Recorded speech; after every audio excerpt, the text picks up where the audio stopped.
Assalamualaikum warahmatullahi wabarakatuh. Teman-teman, saya baru dapat kiriman video dari senior saya, Dr. Antimon Ilyas, ya, tentang ya pendapatnya Wafi lah.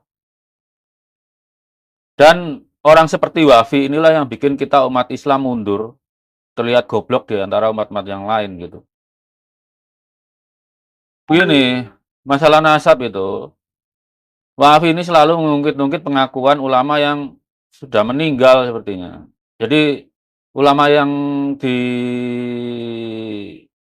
dijadikan dalil untuk membenarkan pendapat Balawi nasab Balawi ini adalah ulama-ulama yang sudah tidak bisa mengkoreksi apa yang dulu mereka fatwakan gitu. Bahwa Kiai Maimun Zubair, Mbah Maimun mengakui nasab Balawi sah-sah saja. Bahwa Kiai Hamid juga mengakui nasab Balawi sah-sah saja. Bahwa Kiai Nawawi juga mengakui nasab Balawi sah-sah saja. Tapi kita generasi muda nggak bisa ikut kayak seperti itu. Kerja ilmiah itu bukan seperti itu. Kerja ilmiah itu basisnya keraguan. Ya, seperti yang saya kemarin kalian lah ini lihat teaser. Ilmiah itu kan suatu kerja sistematis. Sesuatu yang kita ragukan, kita uji apakah benar nggak benar atau tidaknya. Termasuk pengakuan Mbah Mun, pengakuan Kiai Nawawi, pengakuan Kiai Hamid itu ya harus kita uji kebenarannya. Itu konsekuensi kita hidup sebagai manusia, makhluk yang ilmiah gitu. Kalau kalau semua ulama selalu semua generasi terikat sama ulama pendahulu, ngapain Imam Syafi'i sampai berbeda pendapat dengan Imam Malik? Ngapain Imam Ahmad bin Hambal juga berbeda pendapat dengan Imam Syafi'i? Ya kan? Ngapain Ernst Rutherford berbeda pendapat dengan gurunya J.J. Thomson? Ngapain juga Niels Bohr berbeda pendapat dengan gurunya Rutherford? Generasi yang lebih maju itu selalu berusaha lebih pintar dari pendahulunya. Bukan malah taklid gitu. Tapi untuk meruntuhkan pendapat pendahulunya harus dengan kerja yang sistematis, bukan cuma modal narasi.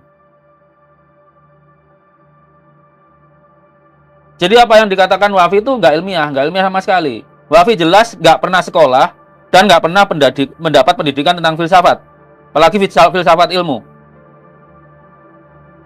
Jadi Robito Alawiyah ini memang mempekerjakan ustadz-ustadz geblek model Wafi. Apalagi kalau mengait-ngaitkan dengan saya sholat atau tidak. Ingat perintah pertama agama itu apa? Baca, bukan sholat. Dalam Islam itu perintah agama pertama apa? Baca, bukan sholat. Artinya apa? Belajar. Nabi itu memerintahkan belajar dari begitu kita dilahirkan ibu sampai kita menjelang meninggal. Perintah sholat baru kapan? Akil balik. Ya enggak? Logika Wafi itu jungkir balik. Saya berani bilang kalau dia mau, saya tes kecerdasannya, saya bayari. Jadi yang belain nasab Balawi ini ya geblek-geblek kayak Wafi itu. Perkara sholat dia jungkir balik nggak masalah, tapi nggak bikin dia pinter. Kalau dia pinter harus belajar, harus mau baca, harus mau menerima kebenaran. Kebenaran yang dia terima pun, dia harus ragu dulu, tapi dia kewajiban ngujinya. Ingat dalam kerja sains, itu kita musuh menjadi menjadi musuh apa yang kita baca. Yang kita baca itu kita ragukan, kita uji kebenarannya. Cara paling dekat adalah menguji dengan buku bacaan lain yang sejenis.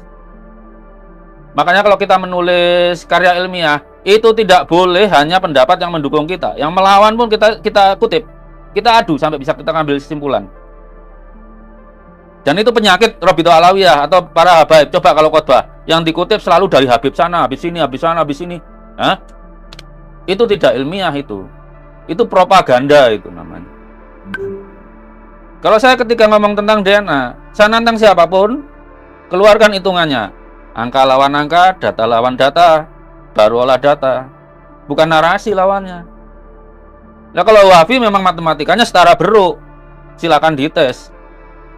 Ya beruknya bisa sholat sih dia. Tapi ingat dalam Islam itu, semua makhluk itu berzikir.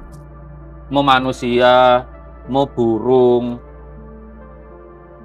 gagak pun, itu berzikir menurut caranya sendiri-sendiri.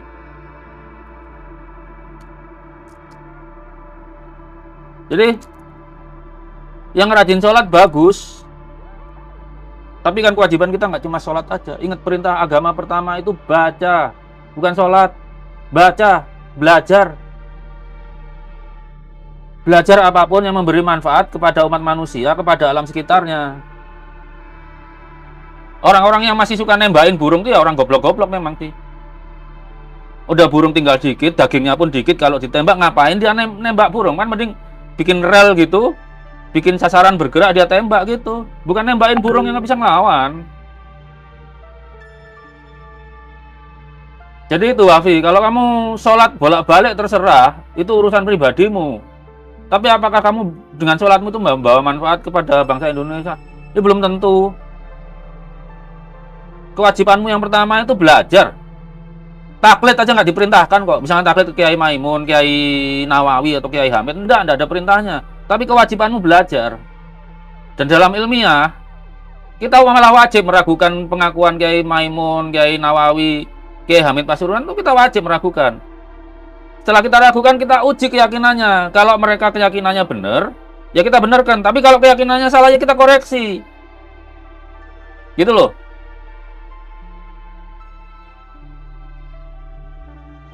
Jadi begitu teman-teman. Kita yang muslim ini wajib membawa umat Islam cerdas. Kalau Imam Syafi'i aja berani berbeda pendapat dengan gurunya, Imam Malik, dan Imam Ahmad bin Hambal juga berani berbeda pendapat dengan gurunya, Imam Syafi'i. Kenapa kita nggak berani berbeda pendapat dengan Mbah Mun? Kenapa kita nggak berani berbeda pendapat dengan Kiai Nawawi atau berbeda pendapat dengan Kiai Hamid? Kita wajib menghormati tiga kiai itu, tapi bukan berarti kita harus nurut apa pendapat mereka. Apalagi pendapat mereka itu bukan dari kerja ilmiah. Cuma penerimaan aja karena nggak punya alasan menentang. Sekarang kita punya buktinya. Bahwa Ba'alawi ini bukan keturunan paternal Nabi Ibrahim. Padahal pembuktian bahwa mereka keturunan paternal Nabi Ibrahim itu sebetulnya kan di beban Robito Alawiyah, bukan beban kita. Kita tuh malah wajib nggak meyakini, nggak ada buktinya. Prinsip ilmiah kan begitu. Prinsip ilmiah siapapun yang mengklaim, dialah yang wajib membuktikan. Ba'alawi tidak pernah. Buku nasabnya itu juga nggak tertib waktu kan. Secara kronografi kan nggak tertutup waktu. Pencatatannya backdating jauh banget setelah tanda petik Ubaidillah, entah dia beneran ada atau tidak, meninggal. Tidak ada sumber primer bahwa Ubaidillah itu hidup, nggak ada. Tanyain Mama Sumail, sumber primernya Ubaidillah hidup itu apa? Bisa nggak dia menjawab secara definitif? Nggak ada.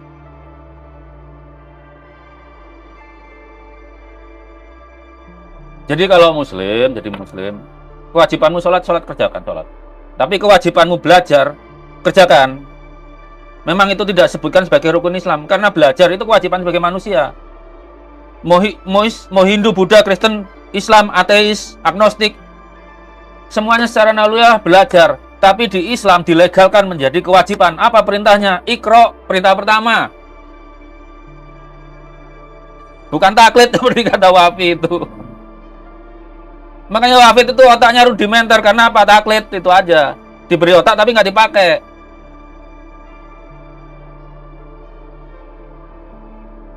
Ya kan yang kemarin bilang Rumal Abbas saja cara berpikirnya salah. Kalau dia mau ilmiah, ya nasabnya Ba'alawi diragukan dulu, baru diuji sesuai kata perkataannya. Bahwa secara historis itu sahih, secara biologis harus sahih. Dan dia yang sekarang tidak sejam pun mendapat pelajaran biologi, kimia, biokimia, genetika, terus apa lagi, bioteknologi atau fisiologi, berusaha memfalsifikasi kebenaran ilmu genetika. Ya orang-orang bawa pendapatnya Mas Ahmad Utomo. Mas Ahmad Utomo itu nggak berbeda pendapat dengan saya. Bedanya cuma satu. Mas Ahmad itu belum merasa bahwa waktunya yang merasa keturunan Nabi itu harus tes DNA, itu aja bedanya. Kalau saya tegas, sesuai aturan ilmiah, yang mengklaim itu yang wajib membuktikan. Itu pelajaran dasar itu. D1, nggak perlu sampai level S3 seperti saya atau Mas Ahmad. Jadi kalau untuk paham tentang genetika, wah Anda nggak perlu sampai PhD kok. Asal mengambil pelajaran genetika dasar, terus biokimia dan kimia di kinetika laju reaksi, Anda akan tahu kalau nasabnya Balawi ini batil. Dan Wafi kalau membawa-bawa Mbah Mun, Kiai Nawawi, dan Kiai Hamid, beliau bertiga itu wajib kita hormati. Jangan dibawa-bawa. Kalau pendapatnya salah kemudian jadi acuan kamulah yang harus tanggung dosanya. Tanggung jawab beliau bertiga ini hanya sampai sebatas umurnya. Kalau salah, kita generasi berikutnya yang mengkoreksinya untuk memuliakan tiga kiai besar ini. Membuat mereka salah itu bukan untuk menurunkan kehormatannya, enggak kok. Buktinya ya Imam Malik tetap terhormat, Imam Syafi'i tetap terhormat walaupun ada madzhab baru, atau kalau di ilmu pengetahuan alam itu J.J. Thomson tetap terhormat, tercatat sejarah. Ernst Rutherford juga tercatat sejarah, Niels Bohr juga tercatat sejarah. Semua manusia yang punya peran dalam ilmunya walaupun dikoreksi oleh generasi berikutnya itu tetap dihormati oleh sejarah. Tapi yang tidak mau memakai otaknya untuk mengoreksi pendapat pendahulunya, itu tidak akan dipakai sejarah. Nggak bakalan diingat. Jadi Wafi, saya terang-terang bilangan, kamu tuh nggak ilmiah goblok. Kalau nggak percaya, kamu tes TPA. Saya bayari. Urusan kamu sholat jungkir balik, terserah. Itu urusanmu dengan Tuhanmu. Tapi Tuhanmu mewajibkan kamu belajar ilmu apa aja. Dan ilmu, ikuti definisi modern seperti yang saya tulis di sini. Itu ilmu. Kalau ilmu nasab itu bangkai ilmu. Ya udah gitu aja. Salam ya Wafi ya. Wassalamualaikum warahmatullahi wabarakatuh.